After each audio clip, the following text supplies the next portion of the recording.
കരുണയിൽ അതിവാത്സല്യമായി ഞങ്ങളെ സ്നേഹിക്കുന്ന നല്ല നാഥ, ഈ നല്ല പ്രഭാതത്തിനായി സ്തോത്രം ചെയ്യുന്നു. കർത്താവെ സ്തുതിക്കുന്നു. അപ്പാ, ഞങ്ങൾ ഈ ഭൂമിയിലായിരിക്കുമ്പോൾ വിഷാദ രോഗത്തിന് അടിമപ്പെടാതിരിക്കുവാൻ തക്കവണ്ണം അങ്ങ് ഞങ്ങൾക്കായി ഈ മനോഹര സങ്കീർത്തനങ്ങൾ മുന്നമേ ഞങ്ങൾക്കായി ഒരുക്കിയ കൃപയ്ക്കായി സ്തോത്രം ചെയ്യുന്നു. നാഥ സ്തുതിക്കുന്നു. ഞാനൊരു പാഴ് ജന്മമല്ലപ്പാ, ഞാൻ ആർക്കും വേണ്ടാത്തവളല്ലപ്പാ, ഞാൻ ആർക്കും വേണ്ടാത്തവനല്ലപ്പാ. നീ എന്നെ എത്ര ഭയങ്കരമായാണ് സൃഷ്ടിച്ചത്, നീ എന്നെ എത്ര അതിശയകരമായാണ് സൃഷ്ടിച്ചത്.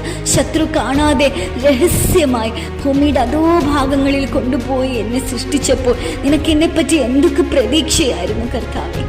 ഞാൻ അതിനൊപ്പം വളരുവാൻ അങ്ങ് എന്നെ സഹായിക്കണമേ. ഹല്ലേലൂയ, സ്തോത്രം. എന്നെ മുറ്റുമായി ഞാൻ സമർപ്പിക്കുന്നപ്പാ.